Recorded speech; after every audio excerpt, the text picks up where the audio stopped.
Assalamualaikum warahmatullahi wabarakatuh. Waalaikumsalam warahmatullahi wabarakatuh. Selamat malam. Berjumpa lagi di channel Satu Sagu Satu Rasa. Dalam konstitusi ada dua tujuan. Yang pertama mencerdaskan kehidupan bangsa, kemudian yang kedua merawat fakir miskin. Tetapi realitas sekarang, internalisasi dari tujuan konstitusi itu tidak tertanamkan secara mendalam di otak para pemimpin. Konsekuensi pemimpin secara hukum adalah konstitusi. Konsekuensi pemimpin secara politis adalah rakyat, karena kita memilih kedaulatan rakyat.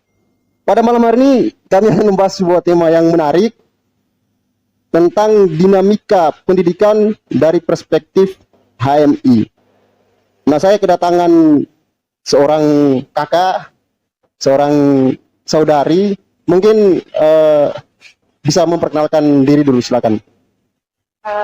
Oke, sebelumnya Bismillahirrahmanirrahim. Assalamualaikum warahmatullahi wabarakatuh. Waalaikumsalam warahmatullahi wabarakatuh. Perkenalkan, saya Emma Mutia Fitri. Ini dikenalin juga untuk asal kampus semuanya. Juga. Berapa apa terserah kakak mau memperkenalin asal kampus atau enggak, terserah, silakan. Oke, saya Emma Mutia Fitri. Saya dari jurusan Administrasi Publik, Fakultas Ilmu Sosial dan Ilmu Politik, angkatan 2018, berkuliah di Universitas Tribona Tunggadewi. Hari ini, alhamdulillah saya diundang oleh Bang Ilham yang luar biasa, yang meminta saya untuk sedikitlah sharing-sharing tentang dinamika pendidikan dari perspektif HMI. Dan saya di sini alhamdulillah sebagai kader HMI yang mendapatkan posisi yang diamanahkan sebagai pemimpin lah di dalam satu organisasi itu. Oke. Sebelum kita membahas lebih jauh tentang tema kita pada malam hari ini, mungkin kakak bisa memperkenalkan dulu tuh HMI. Mungkin ada penonton-penonton yang belum tahu apa itu HMI kan gitu. Silakan. Oke. Berbicara tentang HMI, saya bingung kalau bahas HMI kayaknya nggak bisa sedikit ya. Paling kader HMI ini yang saya tahu kalau ngomong tuh kayak kereta api, jadi nggak bisa diberhentiin. Kalau berbicara tentang HMI sederhana aja, HMI ini satu organisasi ekstra kampus yang menjadi organisasi himpunan mahasiswa Islam. Namanya Himpunan Mahasiswa Islam, organisasi mahasiswa tertua di Indonesia, yang lahir pada tahun 1947 setelah kemerdekaan Indonesia, dan memiliki kader-kader yang luar biasa yang diorientasikan pada umat dan bangsa. Ini sederhananya. Nah, saya panggil Tum aja supaya lebih akrab ya. Kalau panggil kakak saya kayak merasa agak-agak gitu. Oke, Tum. Tema kita pada malam hari ini tentang dinamika pendidikan. Kalau Tum melihat dinamika pendidikan sekarang seperti apa? Oke, pembahasannya dinamika pendidikan ya. Yes. Yang pertama yang perlu kita kasih tahu ke teman-teman ya. Jadi saya sama Ilham bukan orang jurusan pendidikan nih. Ya, kami rakyat kecil begitu. Iya, kita cuman mahasiswa biasa aja yang sedang menuntut ilmu lah katanya.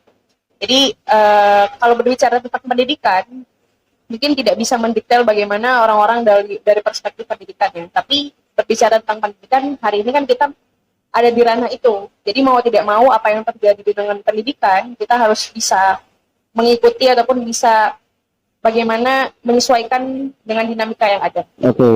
Jadi kalau dinamika pendidikan hari ini, menurut saya pribadi, proses pembangunan dari suatu negara ataupun dari suatu bangsa itu sangat tergantung dari pendidikan, sangat bergantung daripada pendidikan itu. Jadi kalau berbicara tentang pembangunan bangsa, maka yang harus diperbaiki, harus yang menjadi fondasi awal adalah pendidikan. Ketika memang pendidikan itu baik, maka insya Allah sudah dipastikan pembangunan bangsa itu baik. Itu sederhananya. Kalau misalnya kita berbicara tentang pendidikan, yang hari ini terjadi pendidikan di Indonesia khususnya ya, pembangunan di Indonesia tidak maksimal, sibuk memberikan pembangunan, terus membangun sesuatu yang menurut oknum-oknum stakeholder lah. Iya, stakeholder itu baik, tapi ternyata mereka lupa bahwa yang menjadi dasar belum tentu baik. Mulai dari kualitas pendidikannya, kemudian SDM-nya, pemuda-pemudanya itu tidak diperbaiki. Nah, sehingga itu menjadi bukan malah menjadi tantangan, tapi menjadi sesuatu yang membuat Indonesia tidak bisa memberikan kontribusi yang baik. Indonesia sendiri loh ya, tidak bisa memberikan kontribusi yang baik untuk bagaimana membangun orang-orang yang ada di dalamnya itu sendiri. Gitu. Kemudian untuk bagaimana perihal pendidikan hari ini kan bisa dibilang kalau menurut saya pribadi itu lebih mengarah kepada kita sudah banyak mengkonsumsi budaya-budaya barat. Jadi pendidikan barat yang sekuler, terus juga liberal, sudah pragmatis itu sudah sangat banyak dikonsumsi di Indonesia. Ya. Kurikulum hari ini saja, kalau menurut saya lupa bagaimana menempatkan antara ilmu dan amal di dalam diri yang mengkonsumsi pendidikan itu, pelajar-pelajar itu sendiri. Sehingga ketika memang ilmu dan amal tidak bisa disatukan, hanya memikirkan ilmunya saja, tapi orientasi pendekatan antara hubungan manusia dengan Tuhan itu tidak dijadikan satu komponen yang mendukung atau menopang pendidikan, itu menjadi permasalahan juga. Karena ketika memang kita hanya memikirkan pendidikan dan berpatokan dari budaya barat, dari Amerika mungkin, bisa dipastikan tidak cocok dengan budaya Indonesia. Maka sebenarnya yang dibutuhkan oleh Indonesia adalah bagaimana menghadirkan orang-orang yang bisa memberikan sumbangsi pendidikan sesuai dengan budaya Indonesia. Sehingga bisa menopang ataupun menyongsong pembangunan Indonesia jauh lebih baik lagi ke depan. Tum, saya tertarik sama satu poin yang Tum angkat tentang buruknya sistem pendidikan ya. Kalau kita melihat kualitas pendidikan Indonesia, kita bisa menggunakan perspektif ada namanya HDI, Human Development Index. Nah, kalau kita bandingkan negara-negara tetangga, itu dari 185 negara, Indonesia secara Human Development Index itu urutan ke 111. Kalau kita bandingkan lagi, anggaran pendidikan yang disalurkan ke pendidikan di Indonesia itu 20% dari APBN. Nah, kalau kita mengecek negara-negara tetangga, ada Thailand yang juga sama, 20% dari APBN. Ketika itu hadir di publik, orang sering mengatakan, wah nggak bisa menggunakan metode perbandingan itu, karena kultur Thailand beda sama kultur Indonesia. Loh, kalau bagi saya itu terlalu singkat belajar sejarah. Kalau saya mundur dikit, Soekarno menghasilkan Marxisme, ya, karena dia mempelajari bagaimana pikiran Marxis itu atau paham Marxis. Nah, dari situ satu poin yang dilobatkan proletar di Marxis itu, bahwasannya proletar itu adalah kaum buruh. Tetapi Soekarno sadar bahwasannya penobatan itu tidak bisa dihadirkan di Indonesia, karena Indonesia bukan kaum buruh. Indonesia kaum yang mempunyai alat. Kaum buruh itu kan kaum yang bekerja kemudian menerima gaji tanpa mempunyai satu kuasa untuk bisa menghasilkan kebutuhan hidupnya. Tetapi di Indonesia, Soekarno menyadari itu, bahwasannya di Indonesia banyak petani-petani yang mempunyai alat, cuma sistem yang tidak merangkul secara baik. Nah, begitu. Kalau tuh melihat penyaluran anggaran ya, 20% dari APBN itu apakah masih kurang atau sudah cukup atau seperti apa? Silakan. Oke. Kalau berbicara tentang anggaran untuk penyaluran kepada pendidikan itu kan 20% dari untuk pendidikan yang ada di Indonesia. Kalau menurut saya pendidikan itu kalau 20%, menurut saya kalau dibilang cukup, negara lain saja bisa cukup gitu. Berbicara tentang budaya, mungkin kita memang punya budaya yang berbeda. Tapi yang sekarang menjadi permasalahan adalah bukan hanya permasalahan anggarannya yang kurang, mungkin menurut teman-teman yang memang ada di ranah pendidikan, tidak. Tapi orang-orang di dalamnya yang tidak bisa mengelola itu dengan baik. Berarti ada komponen-komponen lain ya? Ada komponen lain. Bukan hanya tentang berbicara anggaran 20% yang dari negara ini diturunkan untuk pendidikan. Mungkin orang yang memang ada di ranah pendidikan merasa, wah ini kurang gitu. Tapi kalau kita melihat ataupun berkaca di negara lain, mereka dengan negara yang sekecil itu, kemudian dengan orang yang tidak sebanyak di Indonesia, bisa mengelola itu dengan lebih baik. Kenapa kita tidak bisa? Kalaupun memang kurang, kalaupun memang kita berbicara tentang kekurangan dari 20%, harusnya diolah dulu nih. Dihasilkan dulu yang terbaik. Ketika memang sudah bisa menghasilkan yang terbaik dan kurang baru, gitu. Kita coba untuk permohonan tambahan lah intinya gitu kalau bahasa kasarnya. Tapi kalau 20%, kalau menurut saya, bukan kurang, tapi kita yang tidak bisa mengelola itu dengan baik. Siap. Gitu. Tum, saya pengen mengangkat satu poin lagi tentang apa yang disampaikan oleh Tum bahwasannya sistem pendidikan sekarang ini tidak menggunakan bahan kultur di Indonesia, budaya di Indonesia. Nah, memang itu terlihat jelas. Saya sepakat akan pernyataan itu atau argumentasi itu karena saya mencium bahwasannya sistem kurikulum di Indonesia, sistem pendidikan yang kemudian dituangkan dalam kurikulum yang sekarang kita gunakan K13 ya. Nah, itu tidak membaca potensi-potensi daerah. Orientasi kurikulum itu kan hanya sebatas kuantitas akademik gitu, bukan kuantitas, kualitas akademik. Orientasinya ke situ kan. Jadi dia tidak membaca perbedaan itu, tetapi dia memaksa perbedaan itu untuk menuju satu persamaan gitu. Secara jalurnya atau secara hierarkinya kan gitu. Nah, kalau tuh melihat itu, apakah perlu sebenarnya untuk para pelayan rakyat, katakan aja begitu ya, pelayan rakyat untuk melihat bahwasannya memang sistem pendidikannya tidak fleksibel untuk diterapkan di Indonesia. Perlu adanya perubahan-perubahan yang berdasarkan pendekatan kebudayaan. Atau pandangan itu seperti apa terkait itu? Oke. Kalau berbicara tentang pendidikan dengan tidak sesuai dengan budaya Indonesia yang tadi saya sampaikan, kita perlu buka lagi di Undang-Undang Nomor 20 tahun 2003 itu tentang pendidikan. Saya rasa itu sudah dijelaskan dengan sangat kompleks tentang bagaimana undang-undang pendidikan, sistem pendidikan yang baik di Indonesia itu bagaimana tidak keluar dari wilayah kebudayaan, tidak keluar daripada ranah hubungan kita dengan Tuhan, tidak.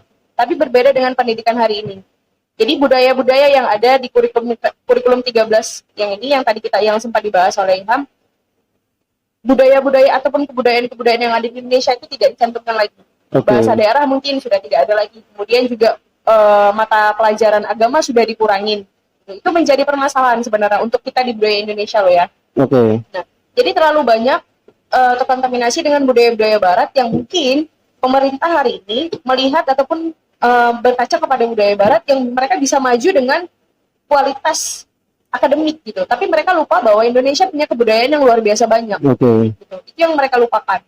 Dan tidak bisa menjadi patokan juga ketika memang kita hanya memikirkan kualitas akademiknya saja, tidak gitu. Ketika kita hanya memikirkan kualitas akademik, kita lupakan kebudayaan, tidak bisa menghasilkan orang-orang yang memang sesuai dengan Undang-Undang Nomor 20 itu tadi gitu di tahun 2003. Jadi menurut saya kebudayaan yang ada di Indonesia dan ilmu dan amal yang semestinya ada di dalam sistem pendidikan di Indonesia itu tetap harus ada. Bukan hanya berkaca tentang budaya yang ada di luar Indonesia itu, budaya Barat itu juga. Memang agak-agak kompleks ya Tum ya kalau kita berbicara tentang apa sih penyebabnya sehingga kalau dilihat dari tolak ukur HDI tadi, Human Development Index, kenapa Indonesia berada di bawah gitu. Banyak sekali komponen-komponennya, baik itu manajemen, ya kan, kemudian anggaran, kemudian sarana-prasarana dan sebagainya. Kalau Tum di dalam organisasi HMI sendiri, saya pengen masuk ke situ sedikit. Kalau Tum dalam organisasi HMI sendiri melihat kekakuan atau dinamika pendidikan sekarang, kira-kira ada tidak yang ditawarkan dari HMI?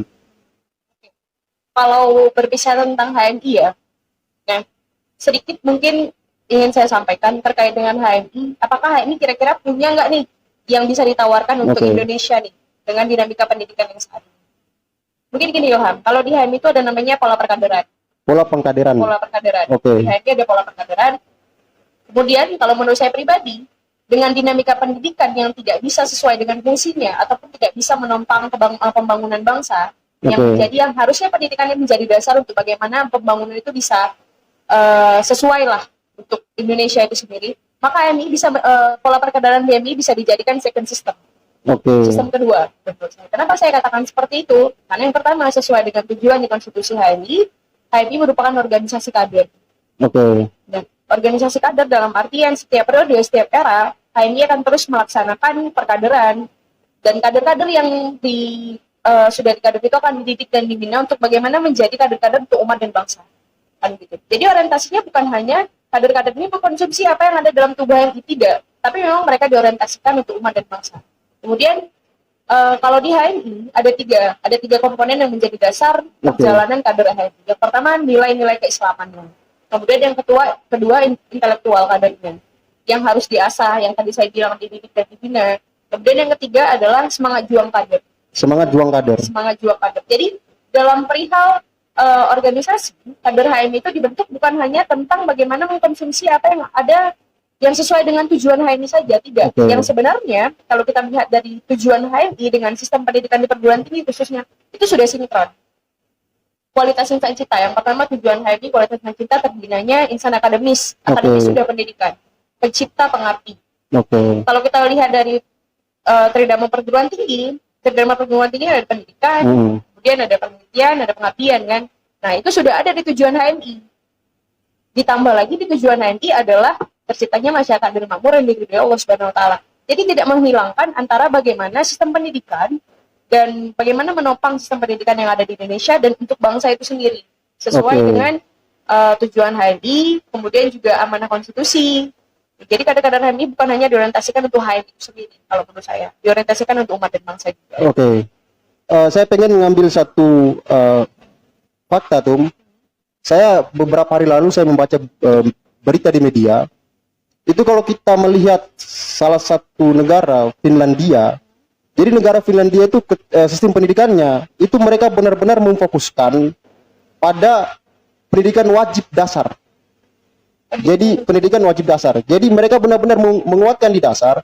Di sana diajarkan bagaimana reasoning, bagaimana critical thinking, segala hal yang kalau di Indonesia kita terima itu di perguruan tinggi. Bahkan banyak mahasiswa yang tidak menyadari itu kan gitu. Nah, kalau kita kembali dari hal tadi Finlandia tadi, bagaimana konsep pendidikannya, kita melihat di Indonesia. Saya ngambil satu contoh aja. Di dalam kurikulum yang waktu saya berproses dari kebetulan berkesempatan mengenyam pendidikan formal dari SD, SMP sampai SMA bahkan perguruan tinggi, itu masih ada jejak yang kita bawa tuh. Kayak contoh pendidikan agama Islam nih, ya kan, jejak-jejak itu terus dibawa sampai ke perguruan tinggi, sehingga dari jejak itu tidak bisa kita menanamkan satu pendidikan wajib dasar seperti konsep Finlandia. Nah, kalau di Finlandia itu tuh, ketika mereka sudah selesai dengan pendidikan wajib dasar itu, mereka akan lebih fokus kepada kejuruan, sehingga menghasilkan manusia yang secara skill fokus di satu juruan itu, satu kejuruan itu. Kalau Indonesia kan tidak tuh.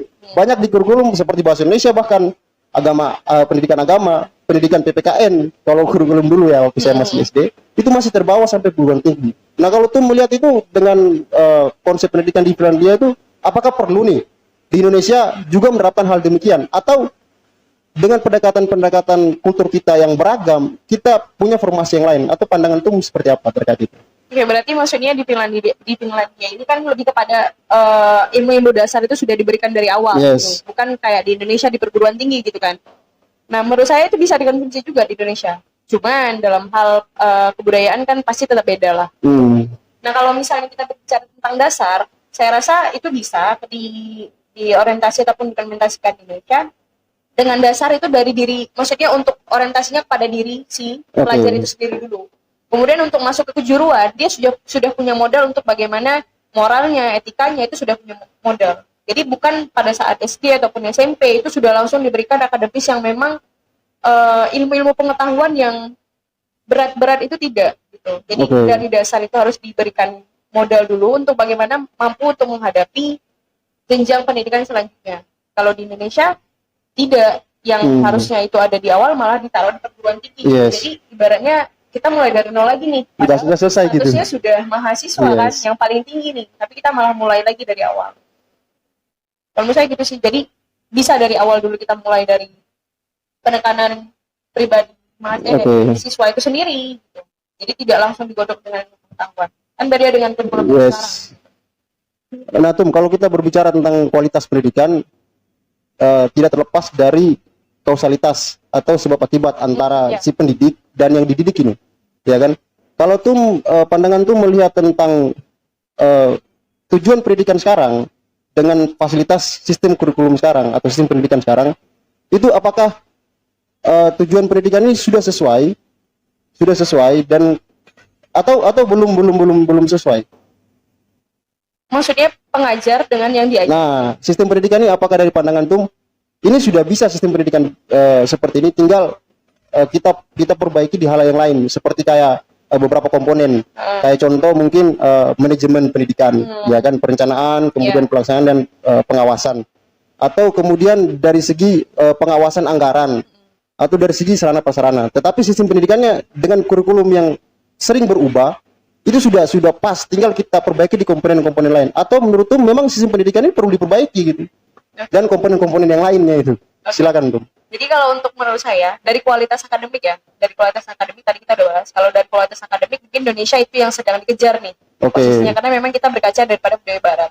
Nah, itu bisa dipertahankan untuk hari ini bisa dipertahankan. Tapi tanpa kita sadari ya Ilham, ternyata berkaca dengan budaya Barat yang liberal, sekular, dan pragmatis itu ternyata menghadirkan sifat-sifat individual daripada peserta didik itu sendiri. Nah, mentalitas jalan pintas ternyata itu bisa hadir di sana. Mentalitas dalam jalan pintas dalam artian pendidikan yang harus sesuai dengan fungsinya untuk pembangunan bangsa itu tidak sesuai. Karena terlalu memikirkan keadaan akademis, lupa bagaimana mental daripada peserta itu peserta didik itu tidak diimplementasikan dari awal. Dalam artian untuk bagaimana menopang pembangunan Indonesia, kan mulai dari pendidikan nih harusnya menjadi dasar banget semuanya itu dari pendidikan. Nah, kalau untuk keadaan Indonesia sekarang, yang harus dirubah adalah manajerial pendidikannya, kemudian bagaimana tata kelola pendidikan yang baik sesuai dengan Indonesia ini, sesuai dengan kultur budaya Indonesia. Agar apa? Ketika memang sesuai dengan kultur budaya Indonesia, kita tidak perlu lagi cari pekerja asing dari luar. Gitu. Kalau misalnya kita dari awal mau dari SDM-nya, mau dari kualitas akademiknya, dari peserta didik sudah diperbaiki, maka sudah otomatis tidak seperti sekarang kita hanya mengambil pekerja aja kita impor kan. Bayangin aja, itu yang menjadi permasalahan Indonesia hari ini. Orang harusnya untuk bangsanya sendiri menciptakan lapangan kerja. Berarti yang menjadi permasalahan adalah ketika memang kita tidak bisa mendapatkan peluang pekerjaan di negara kita sendiri, berarti ada permasalahan di sana. Terlepas permasalahannya ada di stakeholder, permasalahannya juga ada dalam diri kita yang tidak selesai dijajak di ranah pendidikan itu sendiri. Bukan dalam artian tidak selesai jenjang pendidikannya, tidak. Jenjang pendidikannya selesai, tapi mentalitas ataupun cara pendidikan dan konsumsi pendidikannya itu berbeda. Dalam hal terlalu memudahkan, menganggap bahwa ini terlalu gampang, gitu. Kemudian melupakan hal-hal yang memang menurut kita harusnya menjadi dasar, terus kita lupakan, terus berfokus kepada individualitas kita sendiri, lupakan keadaan bersama. Itu menjadi permasalahan juga. Jadi kesimpulannya dari saya, permasalahan Indonesia hari ini sudah baik untuk di wilayah peningkatan kualitas akademik, tapi lupa bagaimana meningkatkan yang ada dalam diri peserta didik itu sendiri. Mungkin itu. Saya pengen beralih kepada penyalahgunaan anggaran itu. Karena kita berbicara dinamika pendidikan, kualitas pendidikan tidak terlepas dari situ kan. Nah, saya membaca satu riset dari ICW, dia mengatakan bahwasannya penyalahgunaan anggaran atau yang biasa orang kenal korupsi itu di ranah sistem pendidikan atau di lingkungan sistem pendidikan itu dilakukan bersama-sama. Dari dinas melakukan itu, dari departemen melakukan itu, kemudian dari orang-orang yang mempunyai tupoksi di instansi juga melakukan itu, instansi pendidikan. Nah, kalau itu melihat pengawasan terhadap anggaran yang diberikan atau diposkan kepada pendidikan ini, apakah sudah maksimal atau memang harus diperbaharui lagi? Maksimal atau ya, apakah sudah maksimal lagi? Atau harus diperbaharui lagi? Enggak, kalau saya bukan maksimal atau diperbaharui lagi. Gagal gitu. Gagal. Kalau bicara tentang pengawasan anggaran ya, bukan hanya dari segi pendidikan sih, kalau khususnya di Indonesia Ilham, kalau menurut saya. Jadi segala hal sih, pengawasan anggaran, dana itu awal turun dari mana, kemudian masuk ke mana, itu Indonesia saya nggak paham sih untuk perbaikinya itu dari mana. Saya juga nggak tahu ya, maksudnya itu sudah mendarah daging sih kalau menurut saya di Indonesia. Jadi kalau mau dibilang harus diperbarui lagi ya bukan diperbarui, tapi emang harus dirombak total gitu.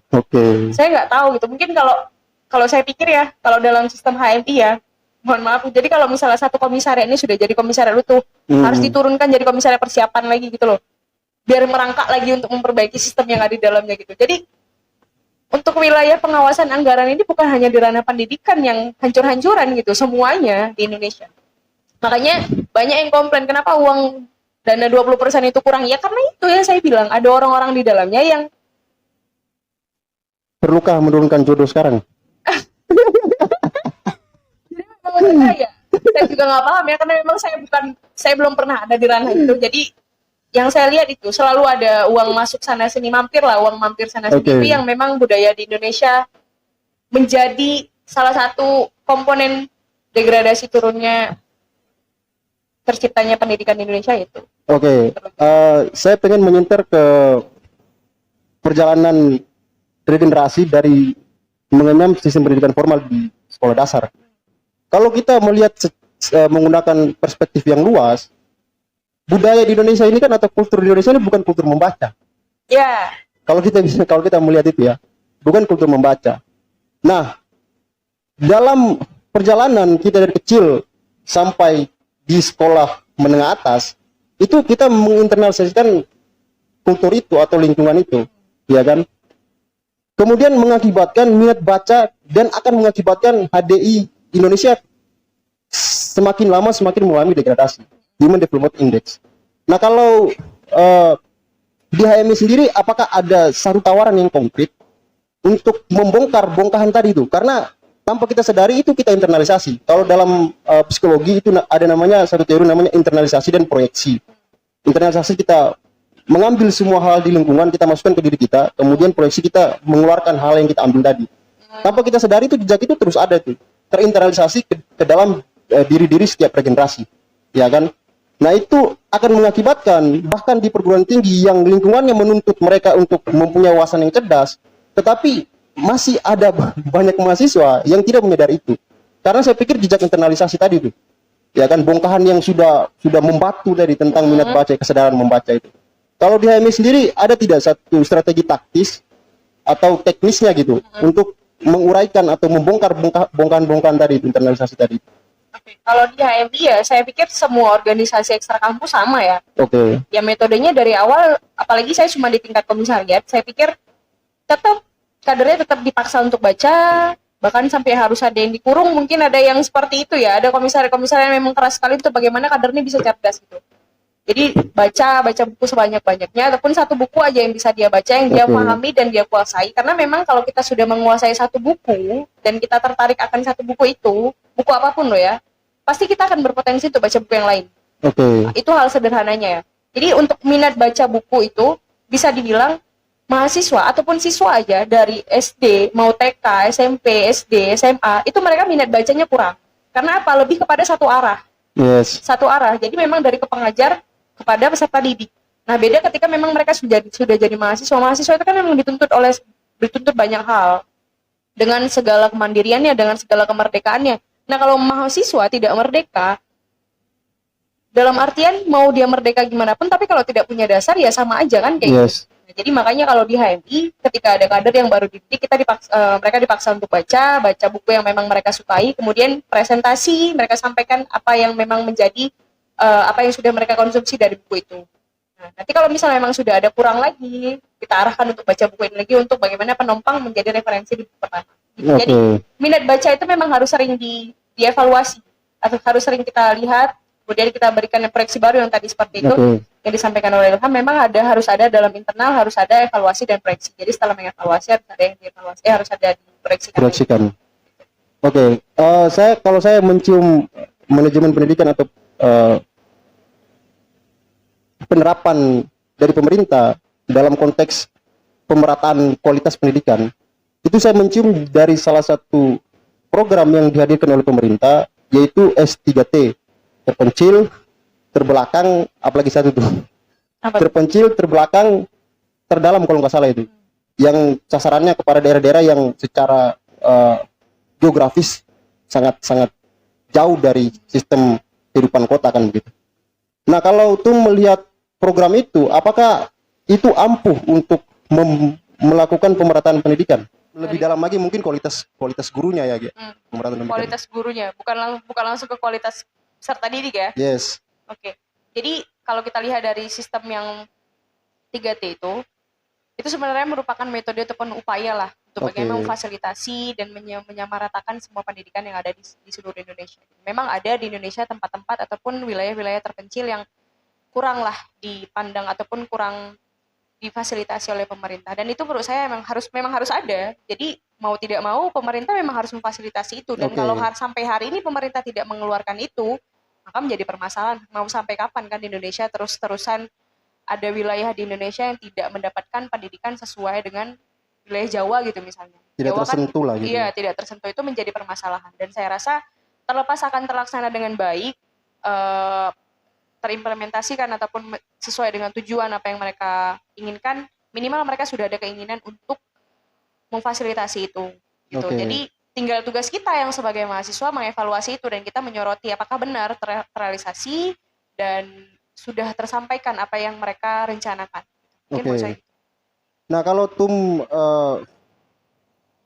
melihat sistem pendidikan sekarang, itu dari pemaknaan TUM apakah sesuai dengan tujuan pendidikan? Saya pengen lebih dalam lagi mencari tahu tentang itu. Apakah TUM merasa bahwasannya atau anggapan TUM sistem pendidikan sesuai dengan tujuannya dalam pemaknaan TUM, atau memang TUM mempunyai pemaknaan yang sendiri nih tentang tujuan pendidikan? Oke. Kalau saya lihat dari pendidikan yang sekarang ya, menurut saya udah bukan sesuai dengan tujuan pendidikan sih. Udah melenceng ya? Iya, dalam artian pendidikan bukan hanya berbicara tentang kualitas akademik, Yes. tidak. Tapi yang sesuai dengan undang-undang yang dikeluarkan yang tahun 2003 itu sudah jelas lah. Oke. Undang-undang nomor 20 tahun 2003 itu udah jelas. Semuanya dibahas di sana.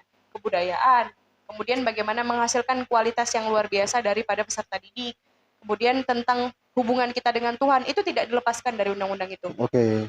Mencari potensi dalam diri itu tidak dilepaskan. Jadi menurut saya yang ada di undang-undang itu sudah sangat jelas. Jadi bagaimana pemerintah ataupun kita yang hari ini bisa sesuai dengan tujuan yang ada di undang-undang itu sendiri. Kalau misalnya kita melihat itu saja, kalau kita baca tujuan melihat undang-undang nomor 20 tadi. itu tahun 2003 itu udah nggak sesuai sama yang sekarang. Oke. Jadi bukan hanya tentang mereka yang jangan hanya moro-moro menciptakan kualitas yang luar biasa, tapi kalau kita lupakan dasar.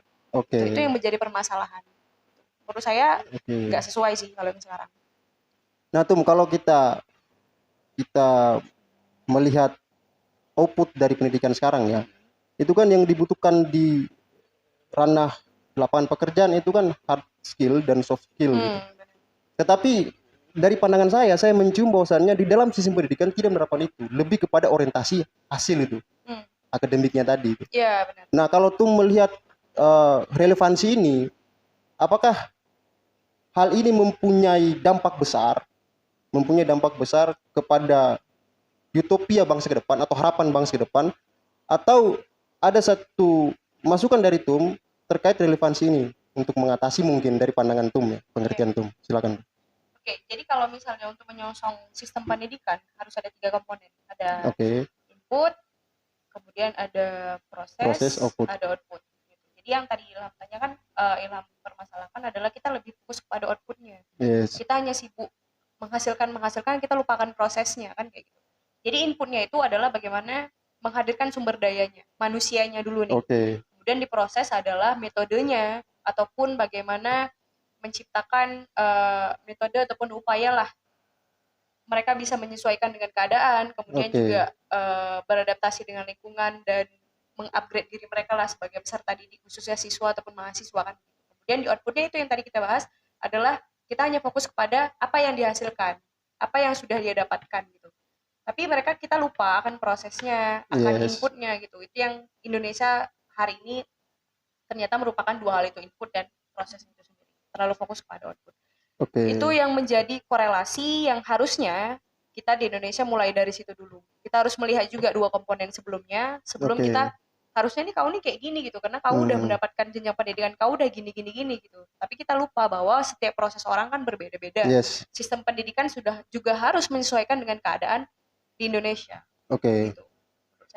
Oke, kalau ada stakeholder ataupun menteri pendidikan mungkin yang nggak sengaja tombol jarinya mengklik video ini, mungkin ada pesan dari TUM sebagai orang yang secara subjek berproses di dalam pendidikan itu sendiri. Mungkin ada pesan untuk menteri pendidikan sekarang atau untuk orang-orang stakeholder yang punya tupoksi di ranah situ. Mas Menteri ya berarti? Iya, silakan Mas Menteri atau Pak Menteri atau Pak D Menteri mungkin. Jadi kalau menurut saya, kalau saya boleh berpesan ya kepada Mas Menteri yang terhormat, yang luar biasa lah pasti ya. Kalau nggak luar biasa nggak mungkin jadikan menteri kan. Ini bukan dalam ranah mengamankan diri ya? Oh tidak. Makanya saya panggil Mas Menteri biar lebih so sweet kan gitu. Makanya saya bilang Mas Menteri, mungkin kalau misalnya saya boleh berpesan, karena memang saya juga hari ini masih mengenyam pendidikan yang memang difasilitasi oleh beliau, jangan terlalu sibuk bagaimana membangun akademis ataupun kualitas daripada peserta didik, siswa ataupun mahasiswa. Tapi jangan pernah melupakan juga kita ini asalnya dari mana, kita dasar dari mana, kultur budaya Indonesia bagaimana. Karena berbicara tentang budaya, Indonesia bukan hanya satu budaya.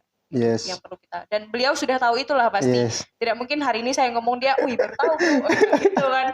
Dia udah tahu itu dan semestinya dia bisa menyesuaikan itu.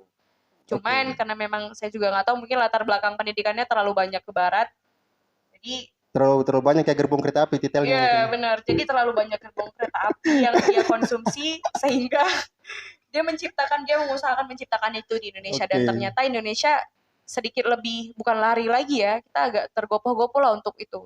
Jadi nggak apa-apa, silahkan ciptakan untuk kualitas kader, kualitas peserta didik, mahasiswa ataupun siswa itu sebaik mungkin.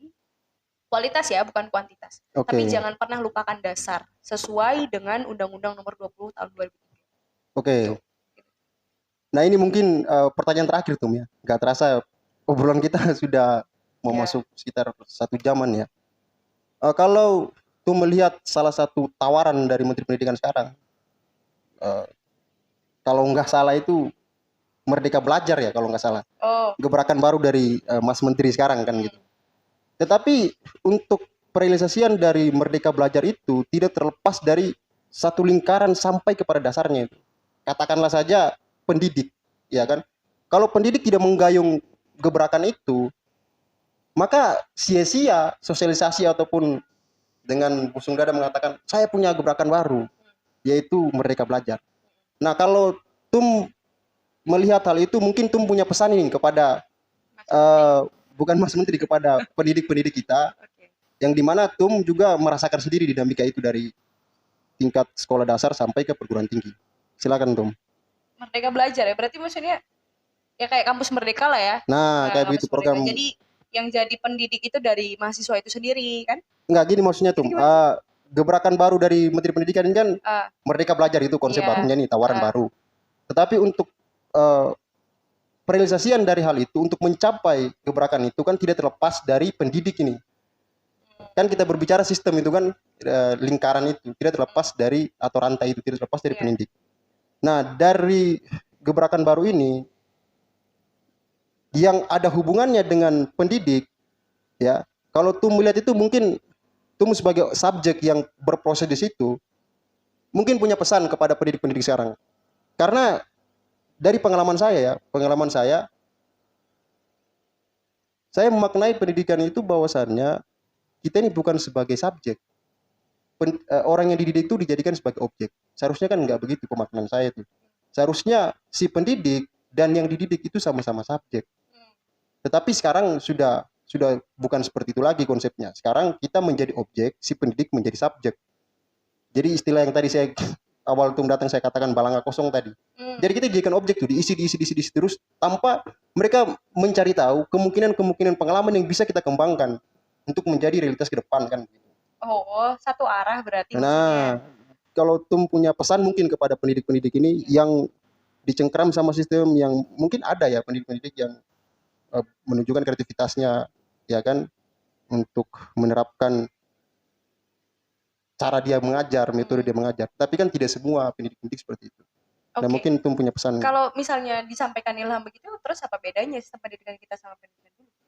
Kalau satu arah, kita cuma digodok-godok, Yes. kita nggak dilihat dari kualitas diri kita Yes. selain dari luar pendidikan loh ya. Maksudnya pengalaman hidup kita, apalagi mahasiswa, pengalaman Oke. perjalanan kan ternyata sebenarnya itu kan ada sesuatu yang bisa kita orientasikan untuk pendidikan. Yes. Yang kita bisa sinkronkan dengan pendidikan yang hari ini kita embankan. Kalau misalnya seperti disampaikan Ilham, kalau hanya satu arah ya kita nggak ada bedanya sama sistem pendidikan dulu kan kayak gitu. Oke. Nah, kalau menurut saya itu juga menjadi permasalahan karena zaman itu berbeda dan kita ini Oke. bukan zamannya eranya kita dididik ya kayak zaman dulu ya beda. Memang Oke. harus dua arah kalau hari ini. Hari ini kita berbicara tentang yang memfasilitasi pendidikan dengan yang mengkonsumsi pendidikan itu memang harus dua arah. Jadi yang memberikan mendapatkan apa yang dia inginkan, yang menerima apa yang dia berikan mendapatkan apa yang kita inginkan. Yes. Gak bisa kalau misalnya satu arah sampai hari ini menggunakan satu arah. Kalau saya pikir harusnya Merdeka Belajar itu pendidik itu bisa menciptakan metode pembelajaran sesuai dengan zaman. Oke. Nah, jadi kita bisa gampang menerimanya. Bukan dalam artian memanjakan anak-anak zaman sekarang ya, tidak. Tapi memang tetap harus berubah. Oke. Tidak bisa dengan sistem-sistem yang ada yang Yang pernah ada sebelumnya yang lah dulu gitu. ya, gitu. Nah, kalau Tum melihat tawaran dari Menteri Pendidikan itu, kemudian yang Tum merasakan ya di jenjang perguruan tinggi sekarang ya, apakah tawaran itu sudah sesuai dengan eksekusinya atau belum tentang Merdeka Belajar tadi? Tawarannya bagus, Oke. eksekusinya enggak. Eksekusinya enggak ya? Ya karena SDM-nya bukan cuma dari pelajarnya yang kurang. Pendidiknya kalau menurut saya ya, saya nggak mau komen, intinya gitu. Oke.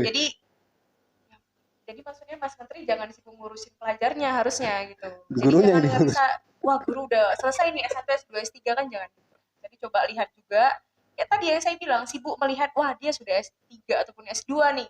Harusnya dia sudah bisa begini-begini. Kan keinginannya Mas Menteri kan kayak gitu. Dan saya Yes. yakin Mas Menteri bukan hanya memikirkan tentang, aduh pelajar ini kenapa gini-gini terus ya. Dia juga memikirkan loh, Kualitas guru kualitas tadi. guru di Indonesia juga dia memikirkan itu pasti. Oke. Ya saya pengen katakan gini tuh. Kita sekarang nih hidup dalam suatu suasana yang mencekam ya. Yang lebih mencekam tuh bukan om-om yang lagi viral sekarang ya, Omikron. Oh, Omikron. Saya kira Oke. Terus. Menurut saya bukan hal itu yang mencekam. Tetapi yang lebih mencekam dan lebih dramatis, sekarang nih musim tangkap menangkap masalahnya. Tangkap. Ya, Iya. sedikit delik, sedikit Iya. dilaporkan. Benar. Padahal kita hadir ke publik itu dengan pengertian kita. Karena pengertian tidak bisa dibantah dengan alasan apapun. Kalau saya membantah pengertian Tum atau Tum membantah pengertian orang lain, berarti kita mengiyakan bahwasanya dia bukan manusia, benda kan. Nah, oke. Mungkin terakhir Tum, closing statement Tum terkait obrolan kita pada malam hari ini, dinamika pendidikan dari perspektif AMI. Mungkin ada closing statement dari Tum, silakan. Kalau closing statement ya, saya nggak fokus kepada pendidikannya doang ya. Oke. Tapi yang ingin saya sampaikan adalah mungkin untuk pemimpin negara kita hari ini, saya rasa satu organisasi nih ya, negara kan organisasi terbesar toh. Yes. Nah, satu organisasi ini ketika semua halnya yang dia inginkan itu sesuai dengan apa yang diinginkan dia nih, semua jalannya proses sesuai dengan keinginan itu, nggak seru negaranya. Tidak ada kayak ibarat kita main catur. Kita main catur, kalau semuanya putih kan catur nggak bisa dimainkan toh. Yes. Semuanya hitam catur nggak bisa dimainkan. Ya, itu kayak gitu juga keadaan Indonesia. Jadi semestinya pemimpin hari ini, mau dari presiden, mau jadi perdana menterinya, tetap harus bisa menyesuaikan dengan keadaan. Ketika memang ada permasalahan-permasalahan, jangan langsung main satset tangkap nih, satset tangkap, satset udah nggak ada lagi, hilang nih ya. Soalnya laku sekarang jeruji besi. Iya. Tukang-tukang besi itu kaya sekarang naik haji. Serius. Makanya itu yang menjadi harusnya pemimpin tuh mendengarkan aspirasi, jangan hanya memberikan apa yang dia inginkan kan. Yes, gitu. Itu berbahaya sih kalau ada di tubuh Indonesia. Saya nggak tahu nih, khawatir. Tapi itu yang sekarang menjadi keluhan sih menurut saya. Selain dari pendidikan loh ya, selain dari sistem pendidikan yang ada di Indonesia, karakter pemimpin juga ternyata berpengaruh nih akan sistem-sistem yang ada di dalamnya. Gitu. Jadi bukan berarti Indonesia ini kan satu organisasi yang besar toh. Maksudnya saya aja memimpin satu organisasi yang hanya tingkat komisaris aja, melihat orang-orang di bawah, orang-orang di jajaran kepengurusan saya punya karakter dan punya partisipasi yang berbeda, itu kita lumayan kewalahan gitu. Tapi ya itu dinamikanya kita harus nikmati, dan bagaimana kita sebagai seorang pemimpin harus bisa memberikan solusi ataupun final speak yang terbaik lah untuk bagaimana organisasi ini baik-baik saja minimal. Bukan sekali itu langsung tangkap, sekali itu langsung tangkap, tidak bisa. Menurut saya gitu sih. Jadi ya semoga bisa menjadi negara yang lebih bijaksana lah menurut saya. Luar biasa. Tepuk tangan dulu untuk Tum saya pada malam hari ini. Mungkin segini dulu Tum ya perbincangan kita, ngobrol santai kita. Untuk teman-teman penonton Satu Sagu Satu Rasa, kalau pengen kepoin Tum yang satu ini, silakan nanti saya sertakan mungkin sosial medianya Tum ya. Kalau diizinkan kan begitu. Iya, boleh. Oke. Atau mungkin teman-teman yang pengen mengenyam dunia pendidikan di Malang, yang ingin masuk ke kampus yang sekarang lagi dijalani oleh Tum, itu mungkin bisa nanti tanya-tanya tentang HMI dan sebagainya.